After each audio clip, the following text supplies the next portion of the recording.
وحكى النبي قلت المامي صلوات ربي وسلامه عليه إن الله لا يطلع في ليلة النصف من شعبان فيغفر لجميع خلقه إلا لمشرك أو مشاحن. وعو النبي قلت المامي صلى الله عليه وسلم إن إلهي صوتا لعدو أدو مديسة هبين كالشعبان أي كالبرتهي طبيعي الله وحودا بدافع أدو مديسة دمان تود لبقل موياني روح مشرك وإلهي عبادتي سعيد كاللو داتي كاسو كقضيا دم بداف كهبين كإلهي أدو مديسة وقيبين أيوه قلاد الله بعدنا وحوي والمشاحن والروحي على الحمضة يعداود أي ولالكي كوكلا مغنايين ما عداودا يكلا مغنان شهني هي دين تي إلهي درتي أها لكن واكي الدنيا دا هي حظوظ النفس هي وحيابها لمت كألقوك لتجي لقوك لها جرا على الحمضة هي عرض الله يسوق قاضي مركا على الحمضة الدنيا درتي لقوك لتجي لقوك لما قيهاي لقوك لها جري وحيكا حجاب يسا هبين كائن الدم بدافك إلهي وقيبين أيو أتك قيب قادته نصيبك يالته تذوك لرسولك صلى الله عليه وسلم حديث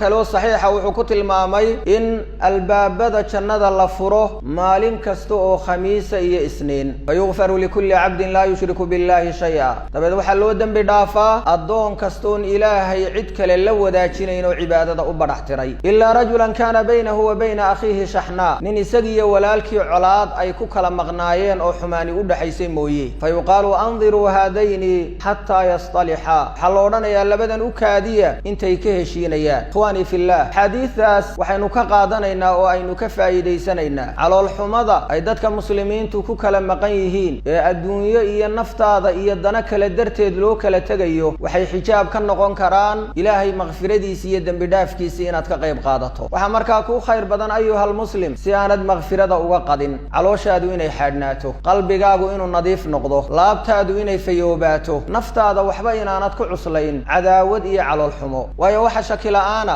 ruuxa calool xumada iyo cadaawada qaada cid kale intaanu dhibin naftiisu dhibaya cibaadadiisa ayay ka go'an tahay qalbigiisa iyo deganaanshihiisa ay ka go'an tahay waa shaki la'aan ruux walba uu naftiisa ka dareemi karo marka ruuxu qalbigiisa marka uu sifaynayo laabtiisa marka uu nadiifinayo calooshiisa marka uu xaadhayo isaga danaysanaya tagay dan u tahay diintiisa sagay dan u tahay dambi dhaafkiisa waxaynu ognahay qalbi xaadan iyo calool fayow iyo laab nadiifa janna lagu helay halka calool xumo مغفرة أي كاحجابيسو على الوناقة جنة لغو قلع والنبي صلى الله عليه وسلم مال مها كم إذا يسوى الصحابة الله فرديا أيا وحا أكوري يطلع عليكم رجل من أهل الجنة هلكا وحا إذن كقصوا بحيا من أهل الجنة هلكي وحا كقصوا بحي من أنسارئة ويسدوا أي قركي سكدب عيسو يكد عيسو كبيه سقعنت بدحك الله تسنية مال انتي لبعض أيا النبي سيديو كليل هلكا من أهل الجنة أيا كقصوا بحيا نين كلفتي سيبا كقصوا بحي أو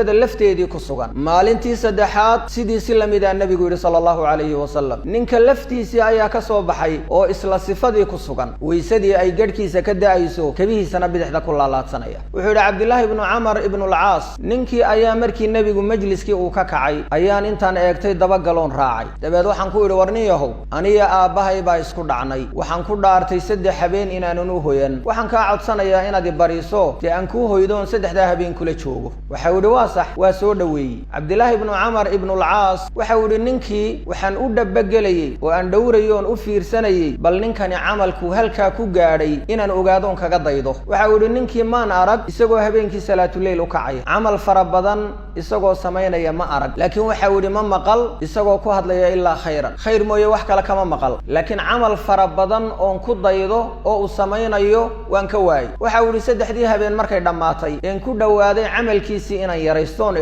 ورنيو محو هلكا ku gaadhay amal badan ba ma haye ayaa waxa uu ninkii la hadlay waxaan ku yiri ya Abdullah aniga aabahay waxba ma dhexmarin laakiin waxaan maqlay nabi Muhammad sallallahu alayhi wa sallam oo saddex jeer hadalka leh saddexdii jeer ba halkii adaa ka soo baxay waxaan jeclaaday markaa inaan eegoon u fiirsado bal waxaad sameynayso si aan kuugu daydo ileen meel sare iyo maqaam saraad gaadhay waxa uu ku yiri ma huwa illa ma ra'ay warniyo waxaad aragtay mooyee aniga wixii qarsooni ma waxa uu falamma wallaytu markaan jeedsadeen ka tagay dacaani waa ii yeedhay markaasuu igu yidhi horta camal intaad aragtay mooye wixii qarsooni ma jiro ghayra annii laa ajidu fii nafsii ghillan liaxadin min almuslimiin walaa axsudu axadan min almuslimiina calaa khayrin actaahu allah waxau yidhi horta camal waa inta aad aragto waxba iima dheera ha yeeshee qalbigayga qof muslim ah xumaan iyo xiqdi uguma hayo oo habeenkii hoygayga uma hoydo ruux muslima aan oo qalbiga wax ugu hayo qof muslimana nicmo iyo deeq alla uu siiyey kuma xastoo kama xumaada buu yidhi cabdillaahi ibnu camar waxa uu yidhi hiya alatii balagat bik wa hiya alatii laa nutiiq ta halkaa ku gaadhsiisay waa tan ta aanaan isku karaynee nagu adagna waa tan buu yidhi sirtu halkay ku jirto iyo sababtuu halkaa ku gaadhay waa taas waa qalbi fayow